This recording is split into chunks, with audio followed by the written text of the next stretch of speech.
kick off. So, we've called this course Consciousness Unfolds, and I want to explore, or start to explore, what Buddhism has to say about the nature of consciousness or the nature of mind. I might use the two terms interchangeably. And what we heard from, Sukha Siddhi read some verses in the first half, just at the end of the meditation, just before the tea break. We heard these two verses from the Dhammapada, which is one of the oldest texts in the Buddhist canon. And the first two verses, I'm going to read them again, the first two verses of this, possibly the oldest or one of the oldest texts, talk about the importance of the mind, the primacy of the mind. So the first two verses are: experiences are preceded by mind, led by mind, and produced by mind. If one speaks or acts with an impure mind, suffering follows, even as the cartwheel follows the hoof of the ox drawing the cart. The second verse: experiences are preceded by mind, led by mind, and produced by mind. If one speaks or acts with a pure mind, happiness follows, like a shadow that never departs. So I just want to draw attention to the fact that the Dhammapada, one of perhaps the best known and one of the earliest works of the Buddhist scriptures, if it begins with these two verses about the nature of experience being produced by mind, led by mind, then mind is an essential concept, if you like, in Buddhism.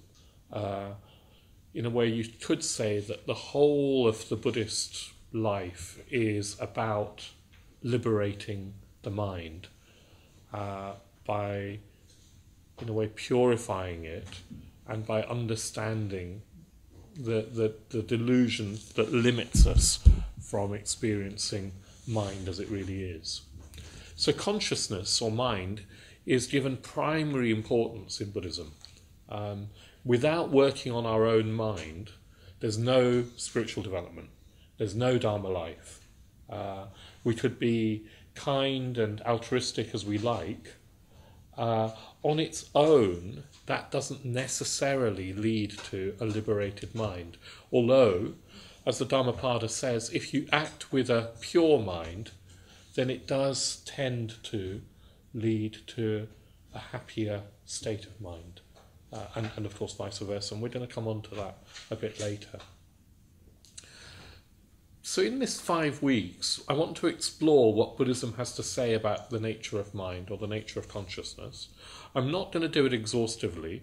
The Buddhist tradition is vast, and different schools of Buddhism have different teachings. So the Dhammapada is early Buddhism, and it's very, very practical. And then later Buddhism can become very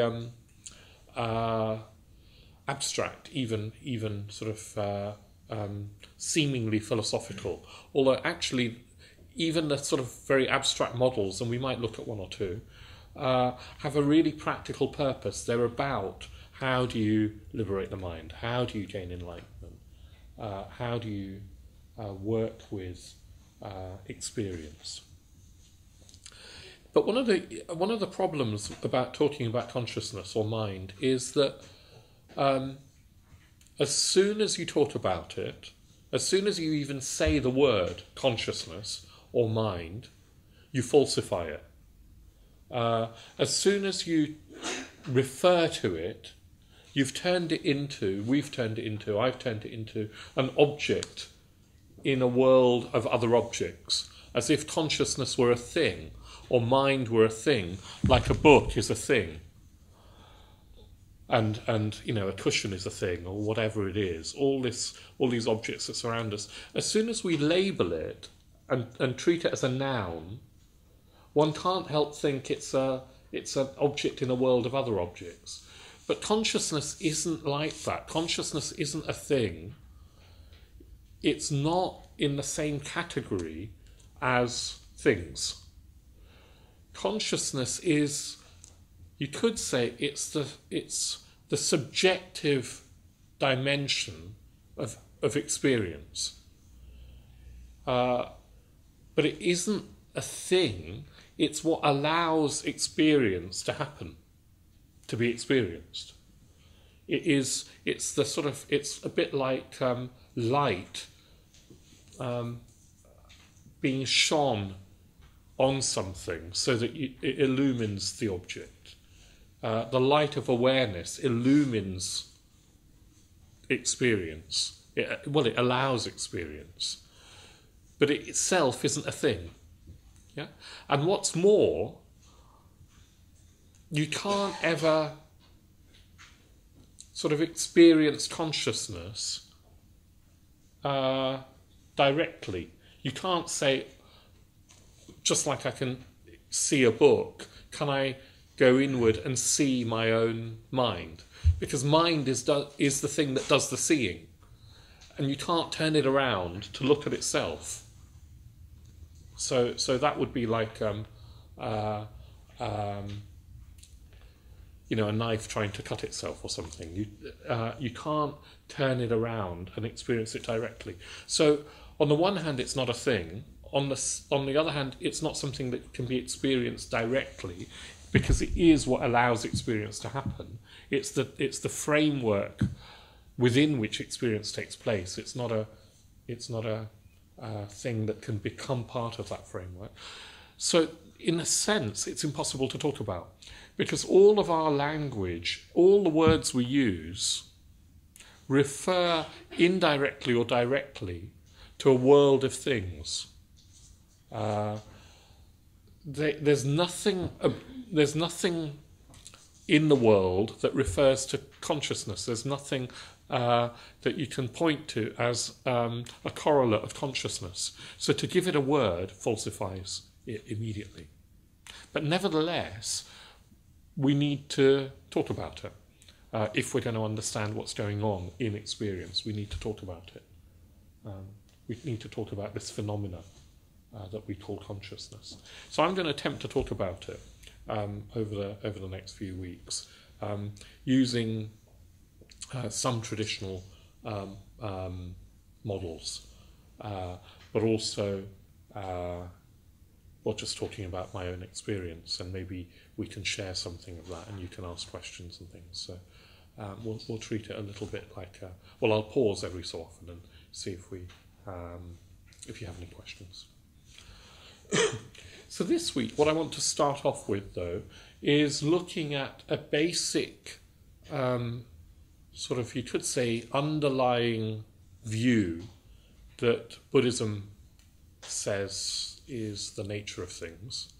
And it also is the view that all unenlightened beings, so that includes me, and I was going to say hopefully all of you, if you are enlightened, well done, but I'm leading this course, so just be quiet. But all unenlightened beings share a delusion. They share a wrong view. They share something, we've got something very, very wrong about the nature of experience, the nature of consciousness, the nature of mind, the nature of everything that's going on. Yeah? We've got something very, very wrong. And you could say that enlightenment is when that view has that wrong view has been totally seen through, and it's transformed every fibre of our being as a result. That would be perhaps one way of talking about what a Buddha is like, what a Buddha experiences. So, would anybody like to have a guess at what this wrong view, this delusion, this fundamental delusion is? This fundamental thing that we've got wrong. Yes? Separation. separation. Yeah, can you say more? You're on the right track, and I think that's a good way of starting. Separation. And seeing yourself as a singular entity in the universe. Seeing yourself as a single entity in the universe. Singular. Yeah. Singular entity. That's right. So separation, seeing ourselves as a separate entity, a singular separate entity, existing apart from the rest of the universe, is one way of talking about that fundamental delusion. I'm going to explore other ways of talking as well. But I think this sense of having a separate self is very, very, very deeply ingrained in our minds, in our consciousness. Partly, I guess, because that's how common sense experience works. We have a body. My body is not your body, and yours is not mine, and they're separate, aren't they? And we can even extrapolate that to the mind. So my thoughts are not going to be your thoughts, at least most of the time. Like right now, I'm trying to articulate my thoughts, and maybe they'll influence your thoughts. Hopefully they will to some degree. But by and large, common sense would tell us that we're separate entities. Yeah?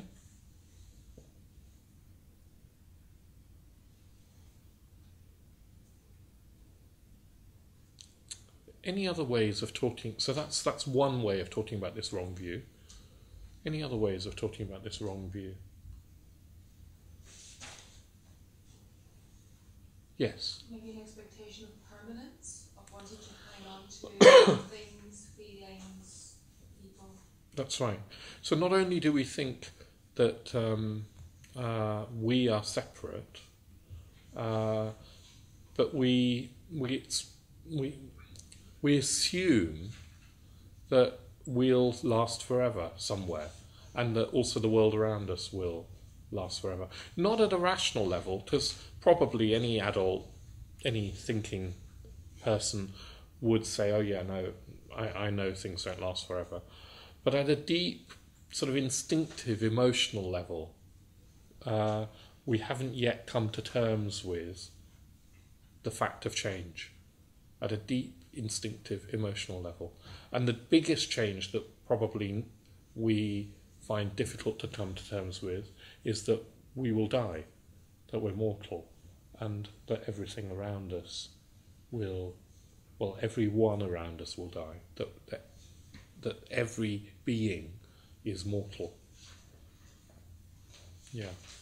But impermanence, that fact of impermanence, or not seeing it truly as it is and assuming permanence, there's something else that's even more fundamental than that.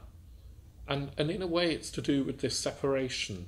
One of the fundamental assumptions that we make is that there's a real objective world that I exist in and that you exist in, yeah? That there's a real universe out there that's objective, independent of me, and then there's a real me somewhere in here, maybe in here, having the experience of this universe. Yeah? Does that feel...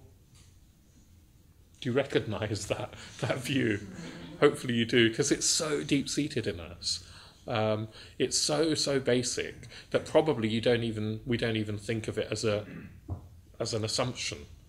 But it is an assumption, and from a Buddhist perspective, it's a delusion. It's a wrong assumption. We've got something very, very wrong when we think of a really existing objective universe and a really existing me, a subject in that universe. We've got something very, very wrong.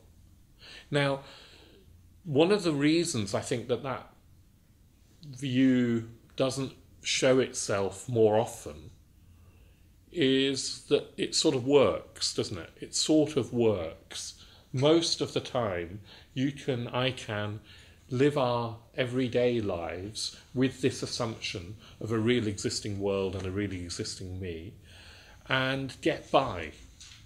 It sort of kind of works. And then what we try and do, based on this fundamental assumption, is that we try and arrange the universe, the world, so that it suits me. Yeah?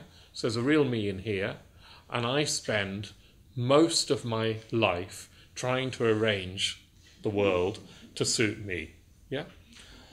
And one of the things that suits me is that just when I think I've got everything arranged, I want it to stay put. And of course, the fact of change, the fact of impermanence, says that no matter how much energy I spend arranging the universe, including other people and jobs and cars and whatever, no matter how much energy I expend, none of it is going to stay put. Yeah. So underlying this truth of impermanence, we've got this deep-seated assumption of objective reality out there and a real me in here, and that is the delusion that I want us to start challenging tonight, at least. One of the, I think the sort of related, at least in our culture, one of the related kind of delusions that goes with this objective universe out there is a view of scientific materialism. And by that what I mean is, not only do we think that there's an objective universe out there, but that objective universe out there is made of inert matter. That matter is primarily what there is. Stuff. And that stuff is somehow dead matter. And that our bodies are made of the same stuff as the rest of the universe. That matter is the primary reality. And then a commonplace view is that consciousness arises in the brain because the brain is such a complex organ that all its billions of neurons, arranged as they are, conjure up this phenomenon that we call consciousness. Yeah. So do you recognise that as a view, even if you don't hold it? It's quite a commonplace one, isn't it? That there is a real me and there's a real universe, and what's more, all of that is made of stuff. And that stuff, that matter, is the primary reality. And anything that I experience as mind or as consciousness arises out of my brain. So I'm a biological kind of machine. And that consciousness is a byproduct of brain chemistry. Yeah. The implication of that is that when we die, when the body dies, when the brain dies, consciousness stops. Yeah, that's the implication of that view. Does that view make sense to you, at least? Do you understand what I'm getting at? Now, Buddhism says, the Buddha said that was a fundamentally wrong view. That was a fundamentally wrong view. It's a view that in Buddhist philosophical terms is nihilism. It's nihilism. It's the notion that matter is all there is, and that when the body dies, the body is just matter, and that when it dies, consciousness stops. Yeah. Now that view is really common in our culture. I know not everybody will hold that view. Some people might hold a sort of another extreme view, as Buddhism would see it, which is that we have eternal souls, and that the body is just a vehicle for the real thing, which is some sort of immaterial soul, and that soul is permanent and separate, and at the death of the body will be released and will live forever in some other realm. Does that view seem familiar as well? Yeah. And that view is seen as also a delusion, or a wrong view from a Buddhist perspective. It's called eternalism. Eternalism. That there's a real separate being in here, albeit an immaterial one, that will live forever. Yeah. So I wonder if we can just do a quick poll and see if you had to classify yourself as primarily, I mean, actually probably most of us at different times hold different views, and we're not logically consistent beings, sort of thankfully probably, but we may have a sort of bias, a predominant bias towards either the view that says I'm going to live forever and that there's a real immaterial soul somewhere, whatever, or soul might not be how you refer to it, but there's some sort of eternal aspect of me that will live forever. That's one extreme perspective. And the other extreme perspective is that the body is all there is. The body dies, the lights go out, and this life was, in a way, all there was, and we're just biological kind of machines. So I wonder if you'd be brave enough to see if we've got a predominance of one view or another. So perhaps just raise your hand if you are predominantly, most of the time, you think, sort of, if you think about it at all, in the eternalist camp of having some sort of fixed soul that will live forever. Yeah. Okay, and what about if you're in the other camp, that the body's, once the lights go out, the body goes out, the lights go out. No, actually I'm not in that camp. And if you don't know, yeah, so a few people who are agnostic. Okay, so thank you very much. So that was a few more for the nihilistic camp than the eternalistic camp, but actually not that many more. So that's quite interesting. So Buddhism says both of those views are extreme views, and they're trying to get at what's going on, but they're wrong. And because we've got them wrong, because we've got fundamentally a wrong assumption, Buddhism sees that in a way is the root of all our suffering. So it's not just an academic argument of, what do you believe? Oh, I believe this. You believe that.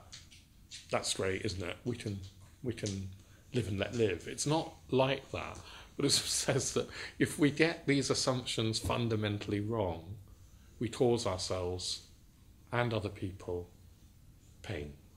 Yeah, and we remain in a state where consciousness doesn't unfold, not as fully as it can.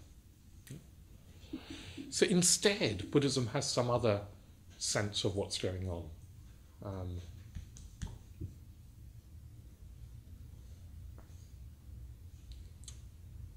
Before I move on to what Buddhism has to say, I just want to see if there are any questions from anything I've said so far about these fundamental assumptions or views. It's what? A bit rigid. What's a bit rigid? Well, looking at eternalism on one side and nihilism on the other side. I mean, there's sort of pantheism, or this kind of like, eternalism can sort of be a metaphor, but pantheism. Eternalism, can you speak up? Eternalism could be... No, I think you might be onto something. Yeah, eternalism can kind of sort of be a metaphor for Oh, yes. pantheistic Yes. ideas. Yes. you've got kind of sort of a literal interpretation of sort of deity-based religions, Yes. and I think it can sort of shove all the rest of religions over there Yes. and make it seem as if Buddhism's sort of here Yeah. and secularism's over there. Yeah. I think it can make things seem come across a bit rigid, possibly. Well, I think these two views are extremes, and then you might hold something slightly in between, although I don't know quite what that in between would look like. But in a way, without necessarily even evoking religion, all I'm talking about is, or secularism for that sake, all I'm talking about is what do we kind of believe about the nature of me? Yeah? What do we hold instinctively about the nature of self, the nature of mind? And whatever we hold about that is going to determine how we live and how we act. And it seems to me that probably mostly we either can hold a sense that I exist even after the body's gone in some sort of unchanged way, I'll live forever kind of, or that I won't. Do you see what I mean? And they're the two positions. But there is, of course, some, but out of those positions, then you can construct all sorts of belief systems, pantheism being one of them, or secular materialism being another one. You can construct all sorts of... Sorry? What is pantheism? What is this? Pantheism is believing that there's many gods. Yeah? But you can construct all sorts of belief systems. In a way, I'm not so bothered about what belief systems there are as what do we believe about ourselves. Yeah. So that's, and it feels like those two positions pretty much define at least two poles of what we might believe. Yeah. Yes. I'm just thinking about that word wrong. Like, it might be right, and it's the fact that we think like that is making us unhappy, or not happy, right. But it doesn't mean that it's wrong. I see. Yeah. I see. It's not the best way to think about it. Yes. You don't know what's right and what's wrong doing. Yeah. And Buddhism doesn't know what's right and what's wrong. Yeah. So what I see is they're proposing that there's a better way to think about it. Yes. What our own say. Yes. Not that's wrong, this is right. Yes. So that's interesting, isn't it? What I think you're saying is that regardless of whether one is true or not, because that would be another way of talking about it, true or false, regardless of what the truth is, there might be better or worse approaches to our life. So you're sort of saying that pragmatically, we could just be pragmatic and say it will make us happier if we follow this position. Yeah? Yeah. So in a certain sense, I think that might be a fair enough starting point for a Buddhist to hold. Yeah? Because Buddhism doesn't ask you to have any sort of blind faith in something that you can't experience for yourself. And what Buddhism does say is that after all views are they're approximations, that what's really going on, reality, can never be captured by concepts.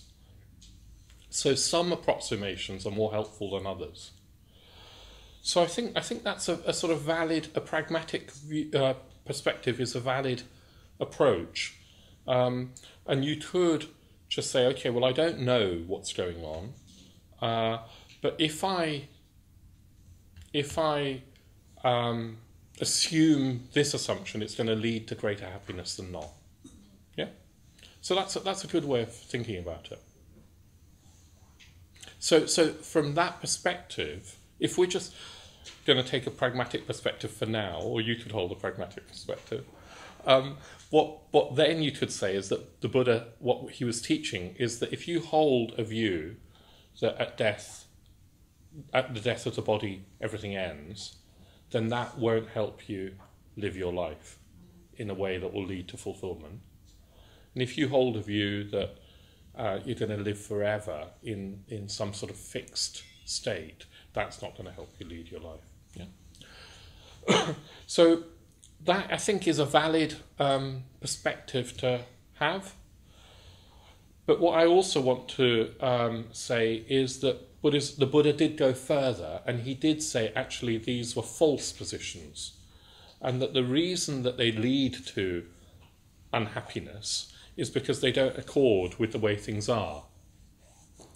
So you don't have to agree with that, but I'm going to present what Buddhism has to say about the way things are, and then you can sort of, I don't know, make your own mind up, which is a thoroughly kind of Buddhist way of approaching any topic. You kind of say, okay, well, what did the Buddha say?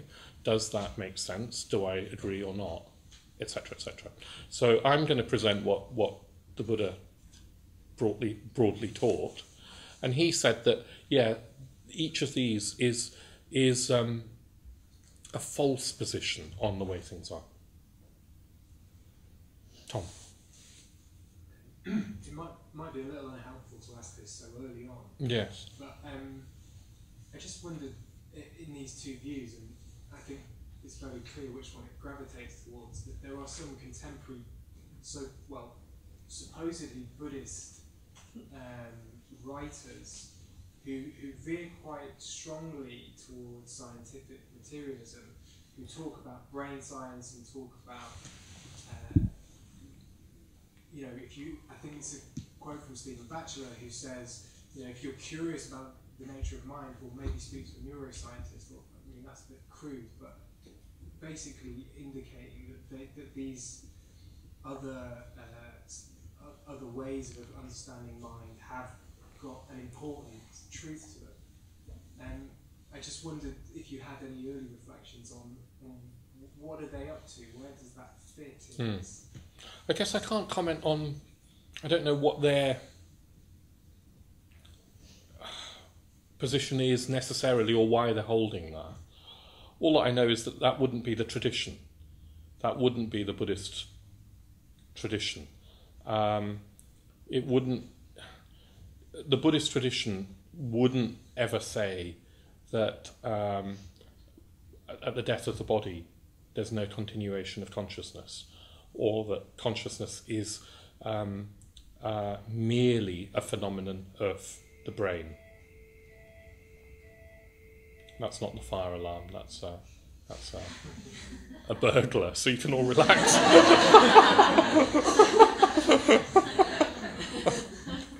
Yeah, so the tradition wouldn't say that, and I don't know why some Buddhists might say that, but that wouldn't be Buddhism as the tradition holds it.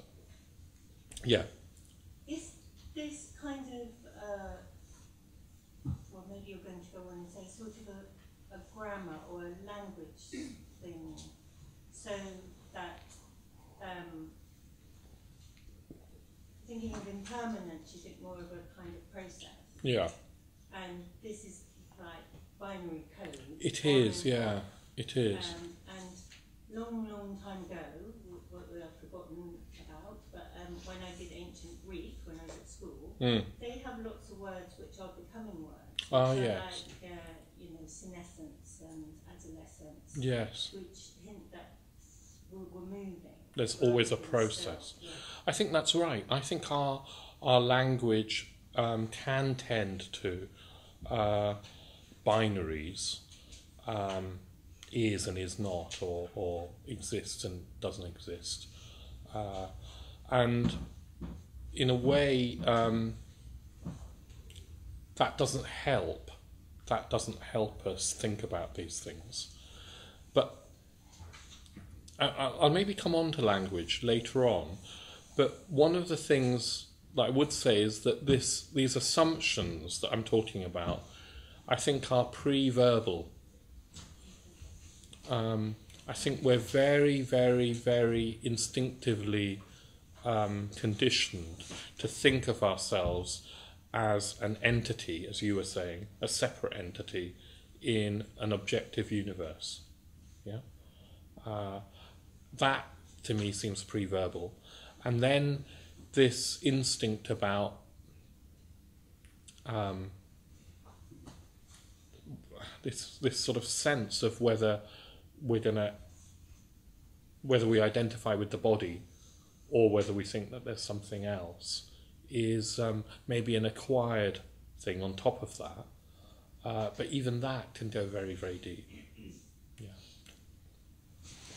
So I want to just move on to say a little bit about the Buddhist position, at least from one perspective. And what Buddhism has to say is that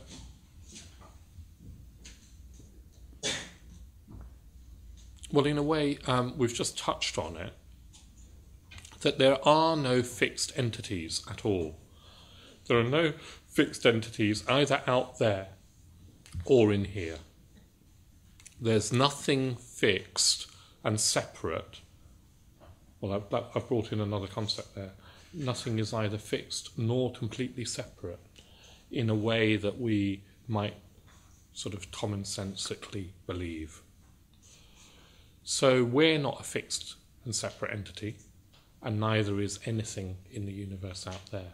That what you have got is a flow of processes, and those flows of processes, none of them are entirely separate from other flows.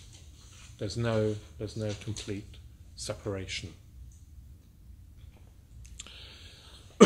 So, for example, if you took a tree as an everyday so-called object that we think of as existing out there, if you took a tree, it's very easy to think of it as an entity until you start to look at it from a chemical and a biological perspective. And then you know that actually it's a living process. It's a dynamic process that's always interacting with the air, with the light, with the earth, with water, with nutrients. It's always in flow. Yeah. Just now the leaves are just coming out, aren't they? And they're this glorious, vivid, bright green. A couple of weeks from now they won't be. You can, at this time of year, sort of see the flow almost happening. And that's sort of something wonderful, isn't it? Something just happening. But Buddhism would say everything is like that. We think of this as much more static than a tree. But actually, it's just as, maybe not just as much, but it too is flow. So I studied physics when I was young, and physics would say if you did break this into its component parts and got smaller and smaller to an atomic level and then to a subatomic level, what you'd find is that those tiny subatomic particles there was nothing fixed and even solid about them. They were just manifestations of flowing energy. Yeah, that would arise and go out of existence. Yeah. Quite apart from the fact that we also know that, well, if I just do this, I've probably now got some subatomic particles of the bell on my hand, and vice versa. There's flow in that sense. And also it is interacting, isn't it? The bell is, this bowl is interacting with light, for example. There's light glinting off it. The sound that it makes is because it's interacting with the air around it, etc., etc. There's always interaction. It's not existing in some sort of vacuum, sealed way. So one of the things, yes, that Buddhism says is that everything is flowing and there is no fixed entities. There's no fixed entities. And that includes me and what I think of as me. Yeah? But then there's something else that's perhaps a bit harder to understand, and this is what I want to try and talk about. It's that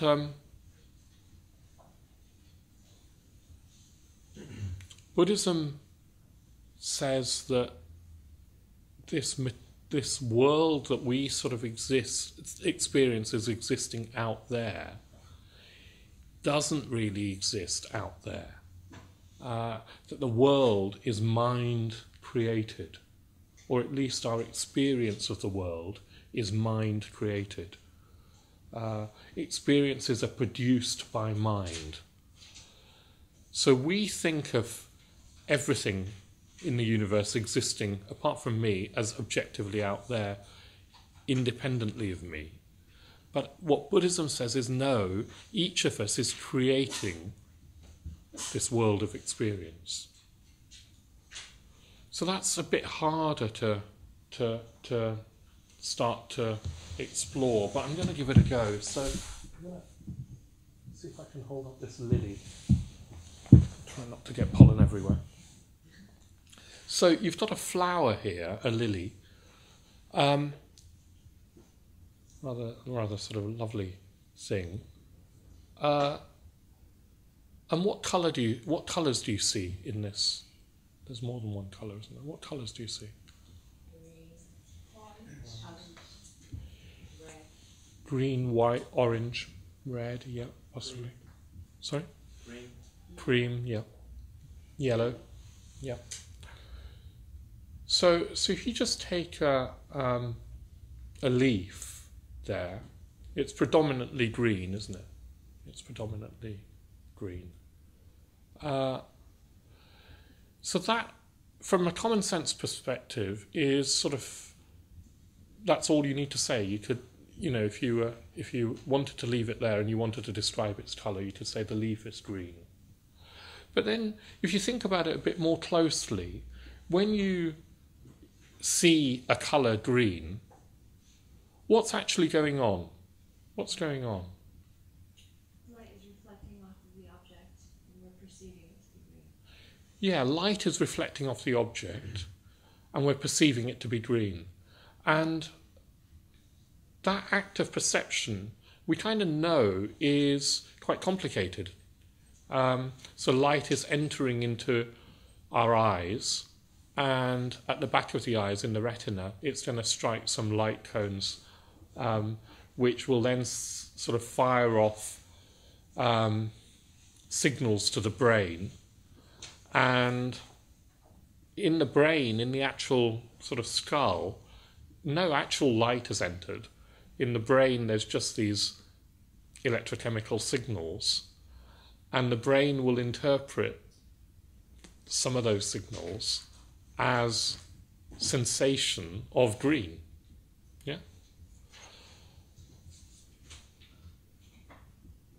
The leaf isn't green. Do you see? That's just a real gross simplification to say the leaf is green. My experience of looking at this is I see green. But green is a sense perception. It's happening inside my mind in the end. Yeah? Does that make sense? Mm-hmm. So what colour is the leaf out there actually?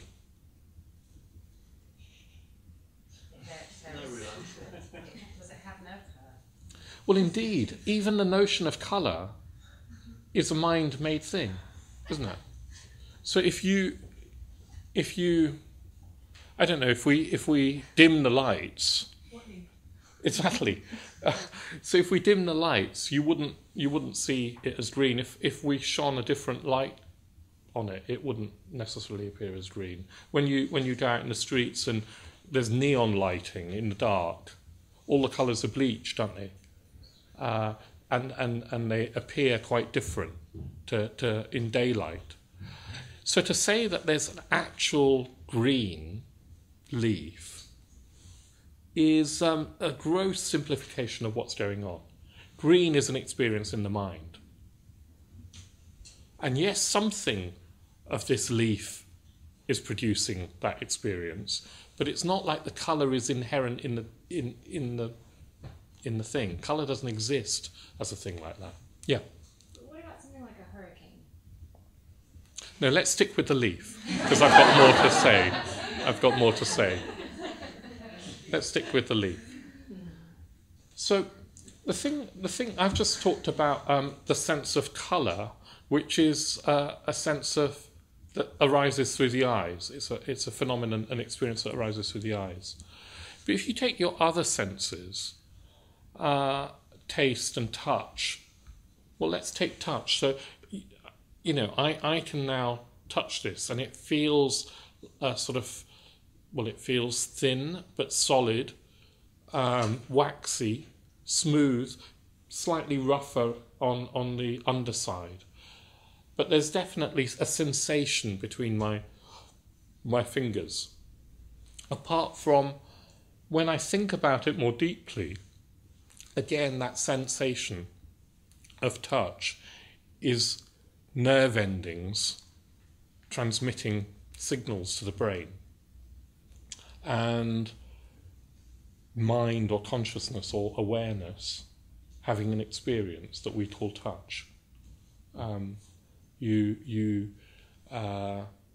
can sort of be misled by touch, can't you? Sometimes you can think that something's touching you, and no, nothing is. It's just a sensation that can arise in meditation or something. Something. The mind can create sensations. So, for example, in meditation, I don't know if you've had this sense of a roving itch, where you scratch something there and then it moves on and there's an itch somewhere else. That's sometimes just mind-made. There's nothing actually touching you, causing you to scratch. So that's what I'm trying to illustrate, is that our senses aren't accurate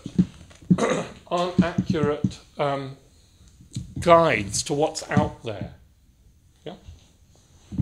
They're not accurate guides to what's out there, because our senses are particular sense organs are unique to us. So, for example, if I was a fly, my looking at that leaf would be a very different experience.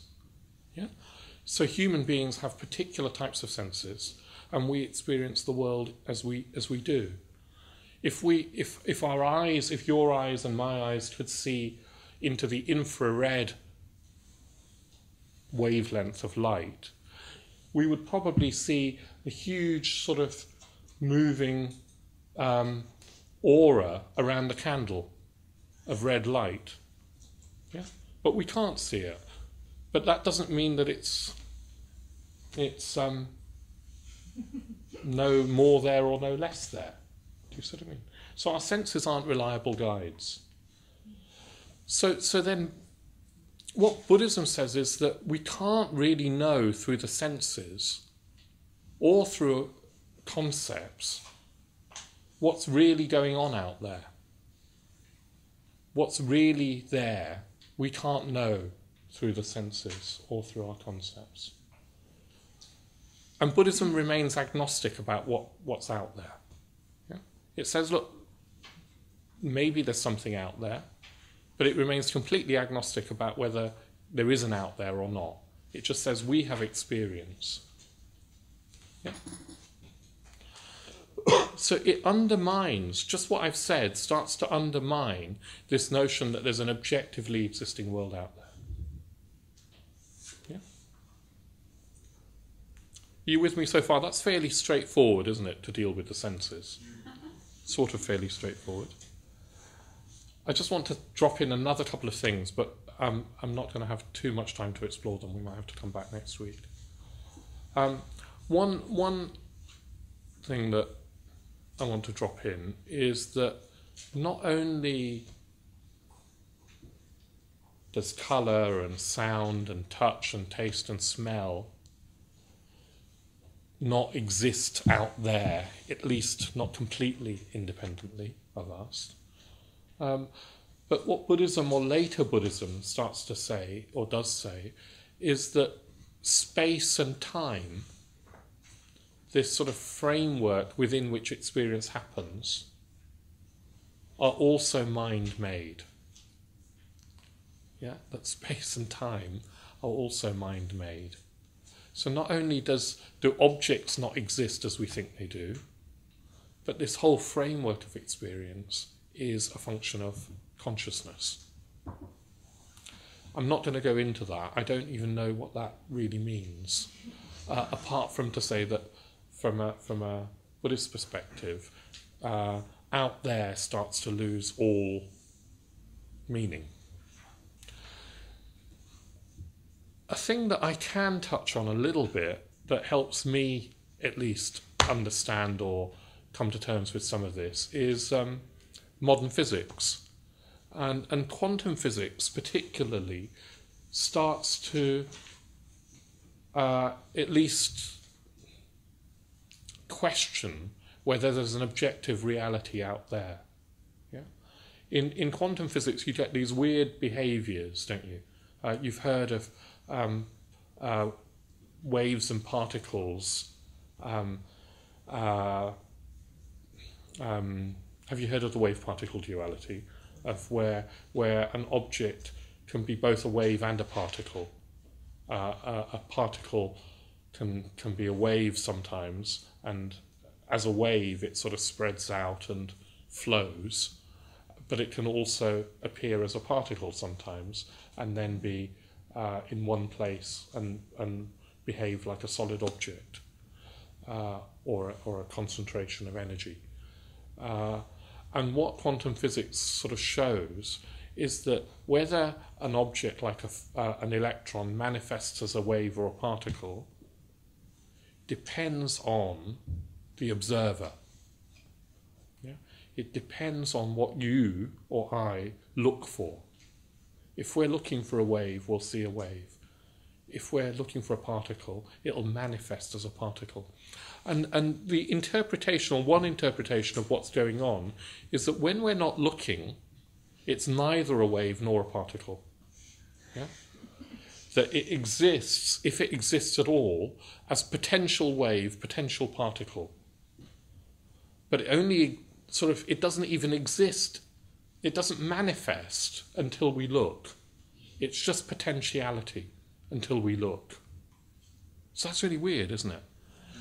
If that is true, and the best theories of physics say that is what happens, if that's true of all the stuff that goes up to make, all the stuff that we think of as matter, then matter itself starts to be much more ghostly and weird than our common sense assumptions usually allow for. Yeah? Much, much more weird.